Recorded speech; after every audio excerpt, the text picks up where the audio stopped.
when you start with the youngest kids and then you move all the way up to the college level, you begin to see why people haven't learned something. Somewhere along the line, they got lost, or something got left out, or they lost their confidence. And so the creative spark in me is always about how to pick up the stragglers, especially with something like Suivera, where you want everybody to be part of the community, and to be able to go in and say, let's just make it a little easier, or let's try it this way, so everybody can feel comfortable, or everybody can jump in. And for me, it's just an opportunity that I couldn't imagine I'd be lucky enough to find. Well, we feel lucky to have you, because it is very easy to get stuck in your lane, right? Right. And it's not intentional. It's just, we all pick up these little ways of doing things. And so to have someone who is secure enough in themselves, that in itself takes education and growth. So and when you find somebody that's also secure enough in themselves that they're ready to take suggestions, then that's where things work out. Yes. So how did you get to that point within yourself? You brought with you classes that you had been creating throughout your years in teaching. Can we talk a little bit about this plethora of classes that you yourself had been creating and practicing on yourself in the area of self-love and self-growth?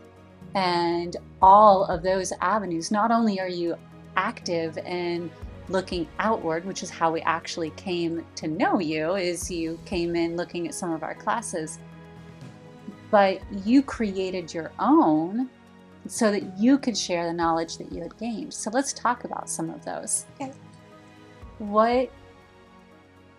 Let's start with the elemental EQ. Okay. So as I was growing up in teaching and working in my career in public schools and all the way through college, and mostly in life, I looked at people, and the question I always thought are, why are some people happy and other people's aren't? Why are some people successful and other people aren't? And trying to identify the variable that would make me better as a professional and better as a person, to think, what's this magic that some people are just simply more successful? So when you're a teacher, you get programmed into curriculum. You get programmed into having to teach a specific subject. But when you start looking at it's not working, or wow, these kids or young adults are successful but they're not happy, or you look at your own personal life and you think, maybe what we're teaching isn't the most important thing. Maybe there's a subset that we're missing here about confidence, about curiosity, about creativity, about laughter, about humor, about resiliency, about willing to do a redo. And my whole life wasn't perfect. I had a lot of ups and downs that continue to go on all the time. And I began to focus less on curriculum and more on what do I think people really need to know. And that's where I started looking at that concept, which is called emotional intelligence, which is a much broader term for a lot of things, but the happiness quotient, the heart love quotient, the ability to keep picking yourself up and going forward quotient. And so I started focusing on that. And over a long period of time, I'm a voracious learner. I'd go listen to anybody and listen to their perspective, not to criticize it, but just to add it into the other perspectives.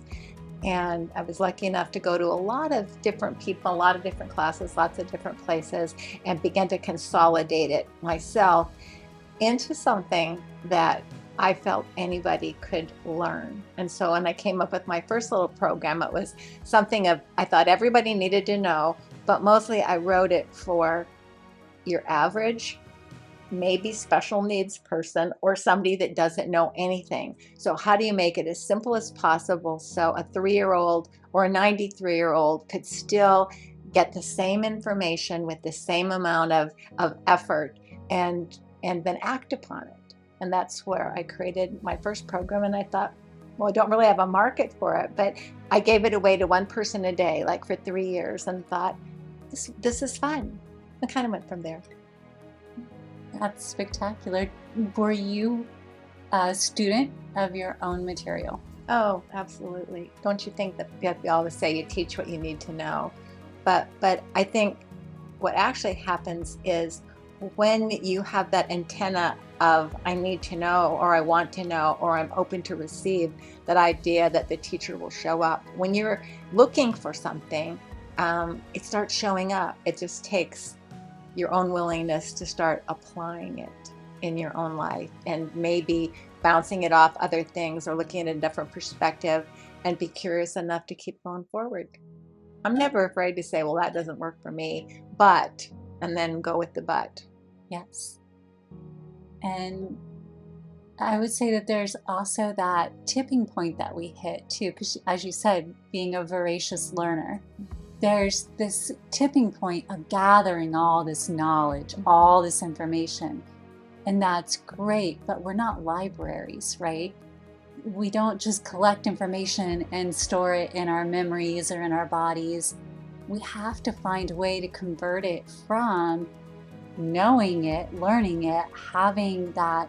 Then how do we apply it? How do we embody all that we've come to have acquired and know, so that it actually becomes part of who we are and is now a character trait or an actual, because we've taken the time, we've consumed it. Now, what is that tipping point to it becoming part of our habit pattern, part of our character trait, part of who we actually are? And that's some of the things that we talk about when we have our team meetings. Like, how can we create this pathway that sets the foundation, that gets them the information, but then tips it over that tipping point to where it's not just information. This is applicable to them and their life.